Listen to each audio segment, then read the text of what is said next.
Have you ever wondered what games you should keep or you should lose?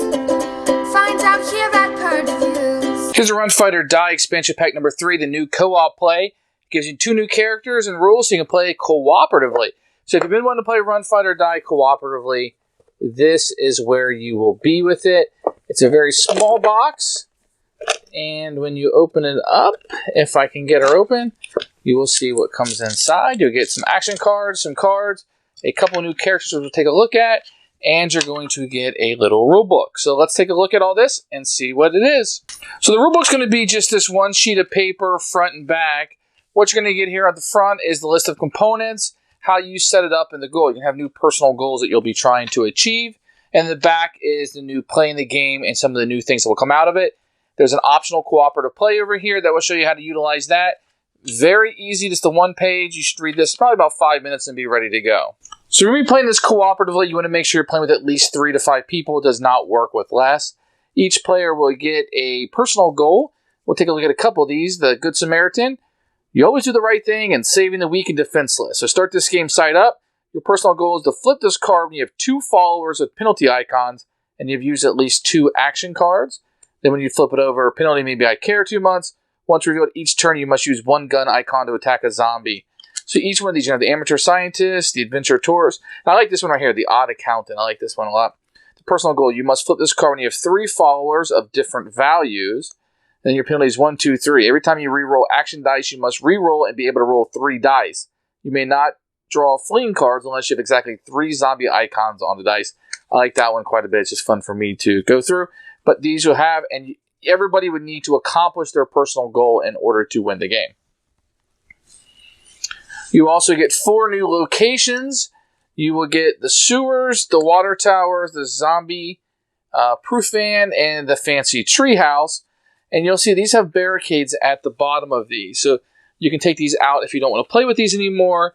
And a player at the barricaded location may not take more than 2 wounds. So you can't take more than 2 wounds when you're advancing. So you just put these in. You can leave these in the base game if you just want to. These are the action cards. They're always going to have 1 positive and 1 negative on them. You'll shuffle these up, and you'll put 4 face up when you start the game, and these will just go out. Now, in the cooperative game, if anybody dies before you meet the personal goals, you will lose the game. You win at the end of a turn when the final personal goal required to win has been accomplished. Now, if you want to use one of these cooperative action cards, you can. You just have to do what's at the top. Add 2 zombies to each other player's zone, and then you heal 1 of your wounds. Let's see, this one says suffer 3 wounds, but prevent all wounds another player would suffer. So you can utilize these whenever you want. You just have to do the top, and you get the bottom.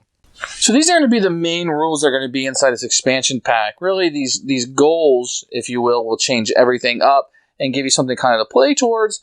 I think this is fine to play cooperatively. I think that it works fairly well. It gives you a new experience with a game that you already had. It wasn't a very expensive endeavor, just a few cards that are be adding in. You do get these 2 additional characters here. You get the winning coach, and when drawing a single follower from the result of your action die, you may decide to discard and redraw, keeping the second card, or the forward guard. At any time, you may take 2 wounds to push back all zombies from your zone 1 to zone 2. So you get a couple extra characters here. They got their little stories on the back. But I think this is a fine introduction to the game. I think that if you wanted to play cooperatively to start out with, that people will understand. You can kind of work together and maybe even build up towards the competitive game if you want to go there. I do like the additional characters that you get. I do like these cooperative little action cards where you do something bad, but you get something good that might really help you. That's really, really fun. And the new locations I actually liked quite a bit. So this is actually an expansion pack. If you like cooperative games and you like to play Run Fighter Die cooperatively, it's the only reason why you would get this. I would say add this right in. Thanks for watching the video. I really appreciate you tuning in. If you liked it, please like it and hit that little subscribe button. That really helps out the channel. Lets us know that you're getting the videos that you want. If you agreed or disagree with what I said, feel free to comment below. I'd love to hear what you have to say, and I promise that I will comment back. Thanks for watching, and everybody else, keep playing.